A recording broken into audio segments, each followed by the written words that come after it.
1.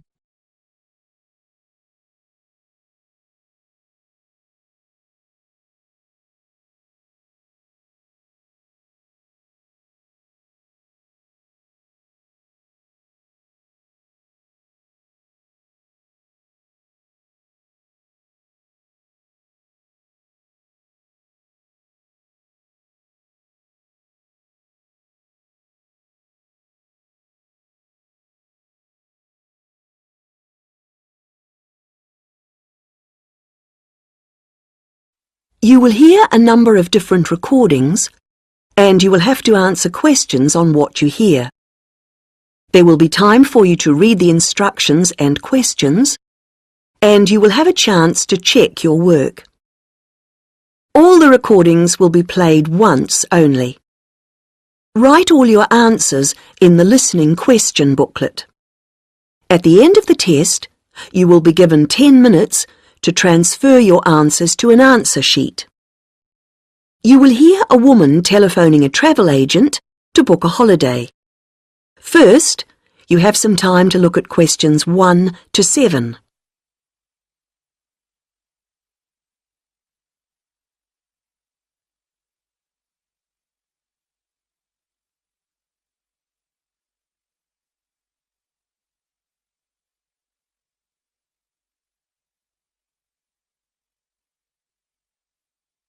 You should answer the questions as you listen, because you will not hear the recording a second time. Listen carefully to the first part of the conversation and answer questions 1 to 7. Hello, you're through to Go Travel. This is Darren speaking. How may I help you today? Hello, I'm calling to book a holiday. Great. May I take your name, please? Yes, it's Greaves, Anna Greaves. Is that G-R-E... No, Grieves,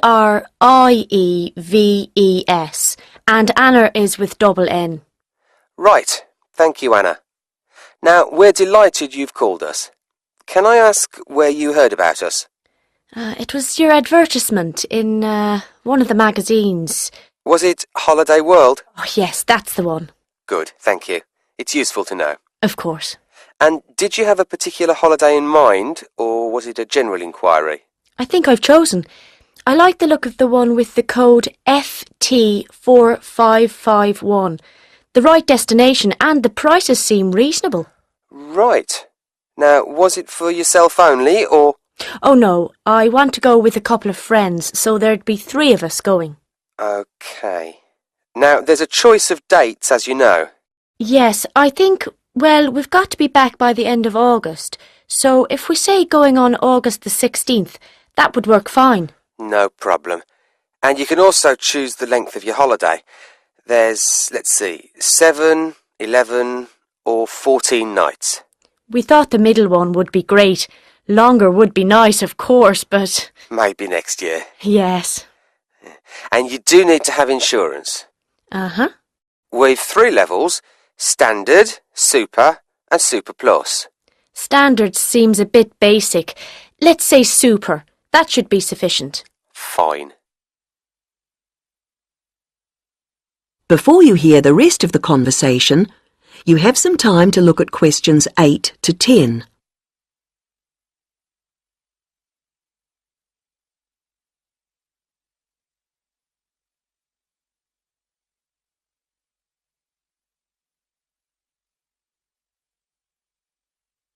Now listen and answer questions 8 to 10.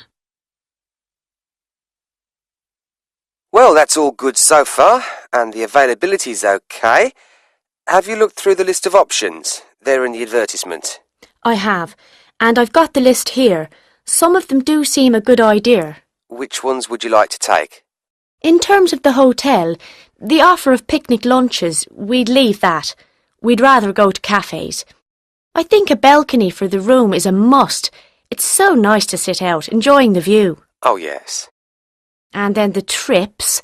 I think we'll pass on the night bus one.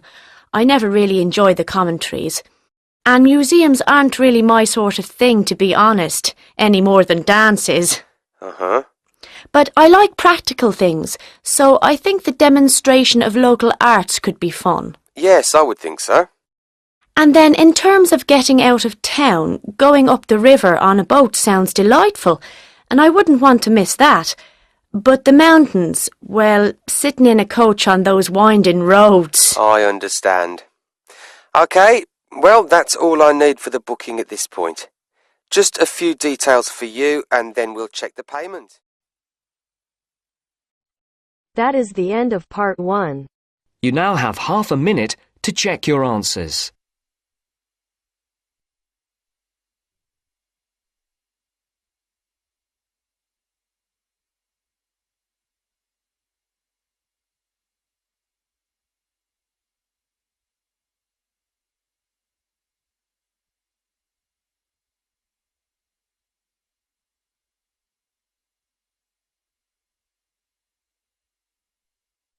Now turns to part 2.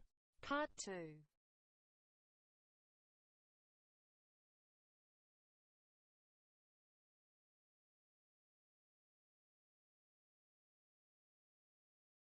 You will hear a talk about Runwell, a charity that raises money by organising running races. First, you have some time to look at questions 11 to 17.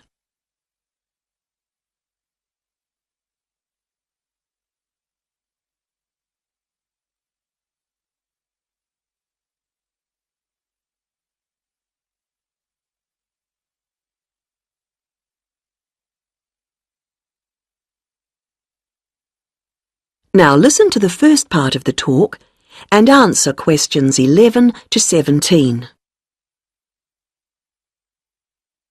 I'm very pleased to have this opportunity to tell you something about the Runwell charity and the work we do. I'll give a brief overview of what we do, and I hope you may be able to help, and then there'll be time for questions at the end. Runwell's founder, Mike Hughes, took up long-distance running in 1987, raising money by doing sponsored half marathons, and in 1992 established the charity as we know it today. By 1997, the runs were being filmed by local TV, and today they appear on national TV every year. All the funds collected by Runwell go to the hospital, with the idea that those fit enough to run use their energy to assist the provision of people who are unwell for whatever reason. Now, if you want to race, and I assume that's why many of you are here, let me explain a couple of the basics. Races are run by teams, so you need to form and register a team. What you wear to run in is up to you, and I know some teams come up with some pretty wacky ideas. We have a standard design for your numbers, which we ask you to reproduce. So you make them up according to that standard. We don't want to spend valuable funds on doing that ourselves. Now, the race is run as a kind of relay, so while you won't actually compete side by side, we do recommend that you train as a group. This helps to optimise performance and build team spirit. It will also give you a fair idea of how much you need to eat and drink over the race distance. This is clearly essential for an effective performance, so please make sure you come along to the race with sufficient food and drink. Again, we don't spend money on providing that, but you do need to keep yourself going for the 20-kilometre course. The course goes through the town, then out through Highfield Park, concluding in the main square, where the applauding spectators will be ready to greet you. There are many different prizes, including oldest runner, youngest runner, team with the most sponsorship, team with the best costume. That one's donated by Zoom Fashions. The Mayor will introduce the Minister for Health, who will hand over each prize to the winners, and then the hospital president will make a short speech. Before you hear the rest of the talk, you have some time to look at questions 18 to 20.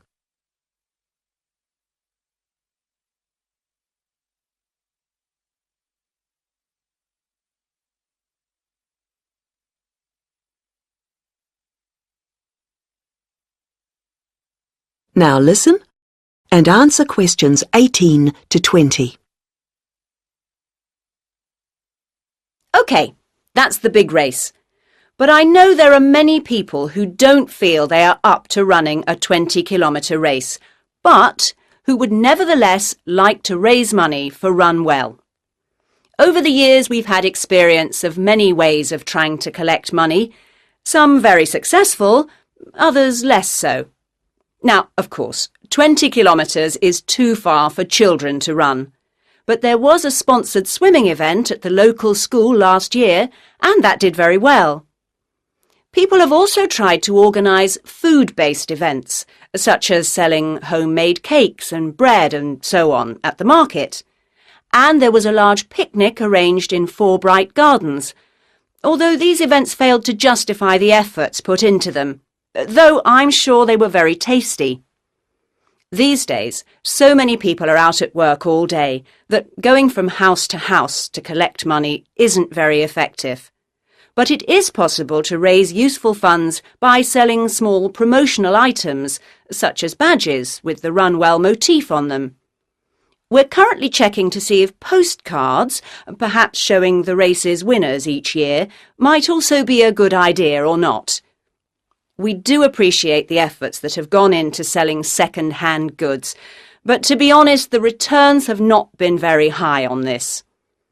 One very dedicated group organised a team quiz recently, which went very well, and it would be good to see more such activities. There's also been talk of a concert, but we'll have to see how plans for that progress. Now, are there any questions at this stage?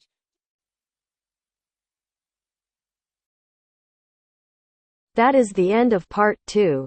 You now have half a minute to check your answers.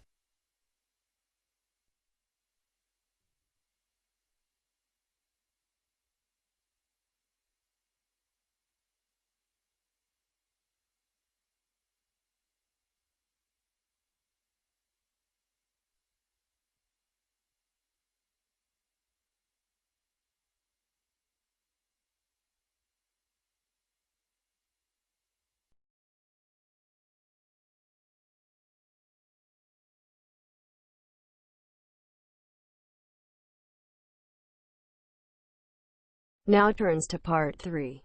Part 3. You will hear 3 linguistics students, Joe, Martin and Angela, discussing the presentation that Joe is giving soon as part of his course. First, you have some time to look at questions 21 to 26.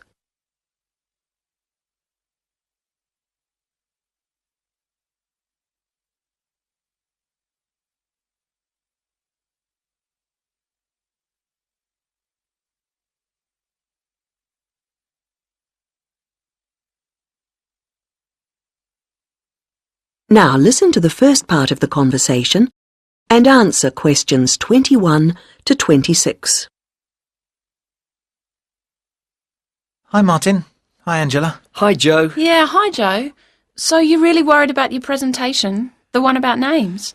I am. Well, you know your stuff on names pretty well, so it's just a question of selecting what you want to use. That's right. But there's so much. Well, you don't have to include everything. Let's start somewhere. Well, for example, there's a lot to discuss about people's names in terms of culture.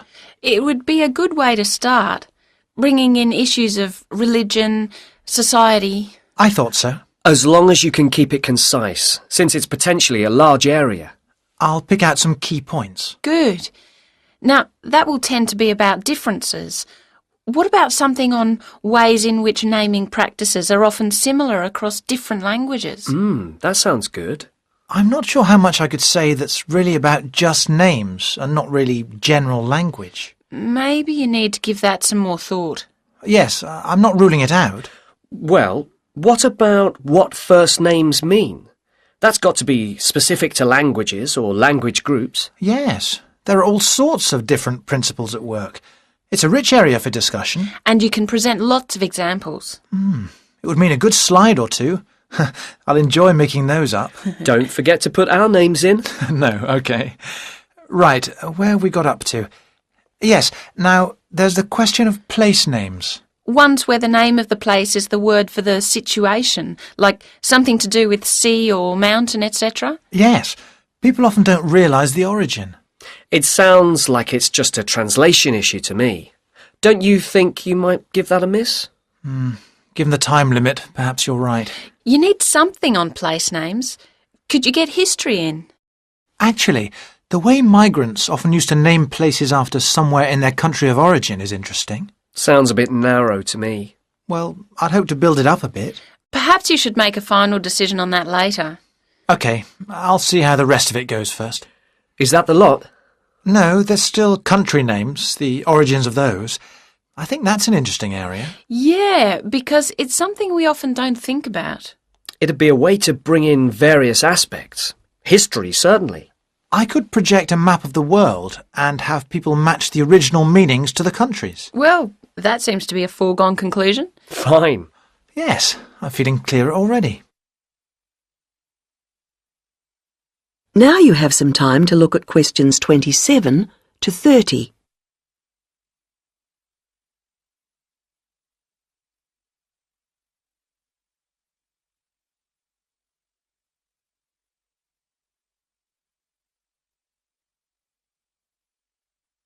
Now listen to the rest of the conversation and answer questions 27 to 30.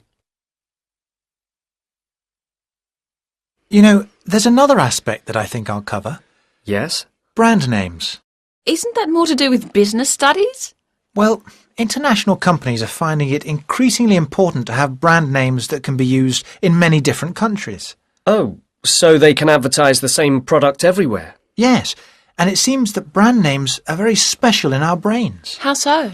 Well, there was a research study recently, carried out on a group of about 50 students.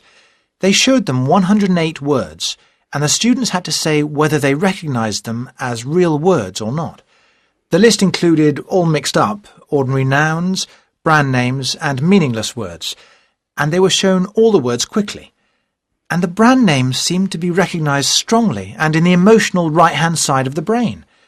It was interesting that the brand names were recognised more readily if they were displayed in capital letters rather than lowercase, something which doesn't apply to normal words. How strange. What else did the researchers find out?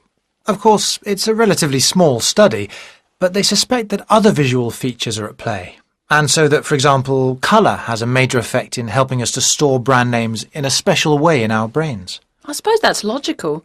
But what do they mean by a special way?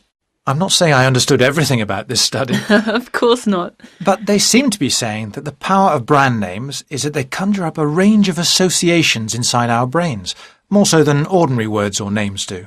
I guess this is great news for international companies. Potentially, certainly, though exactly what they do...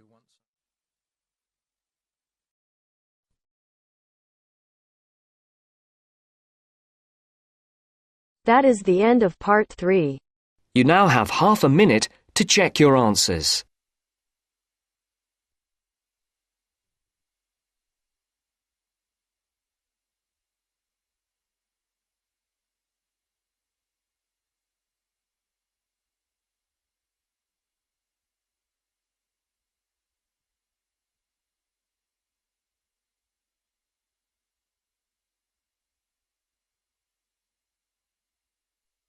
Now turns to part 4. Part 4.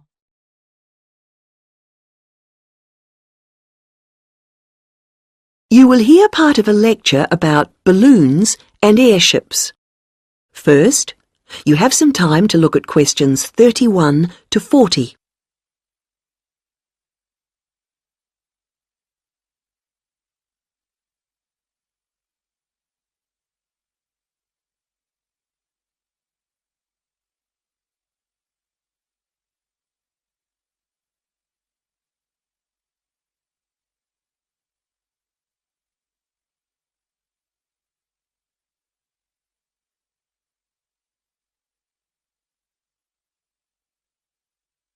Now listen to the lecture and answer questions 31 to 40.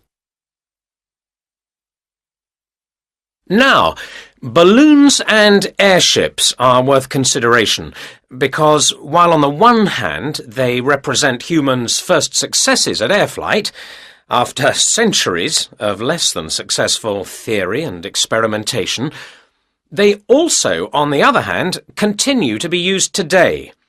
We may have appeared to have moved on to jet planes and space rockets, but you can still see these more primitive flyers in the skies. OK, gas balloons first.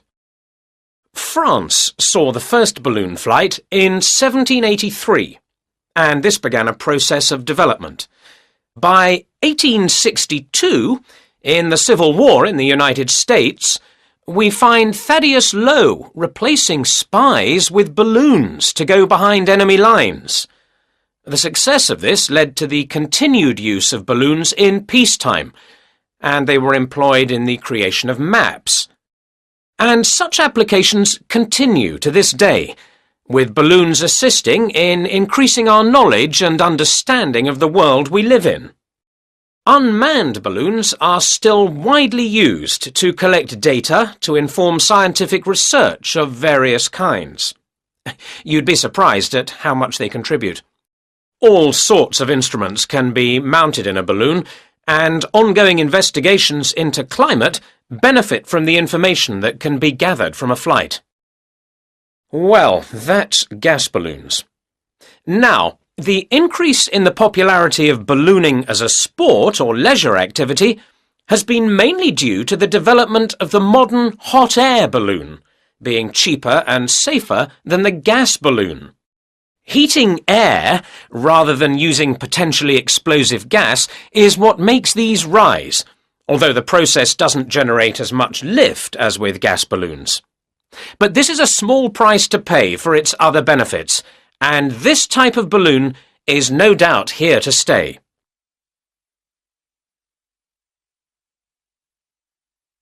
Airships are also fairly old in their origins. The idea for a balloon that could be powered and steered was first published in France in 1784, although 1852 was the date of the first successful airship flight. The first airships, like the first aircraft, didn't provide any weather protection for their crew, so it must have been rather uncomfortable up there. But designs continued to develop in sophistication. It was realized that the ships would drift about if they weren't strengthened, and that to work effectively, they would have to have a framework. Once designs started incorporating this, flights became longer and more reliable. Airships were deployed for various uses in the First World War, and once peace returned, designers began to turn their attention to ambitious plans for regular intercontinental flights.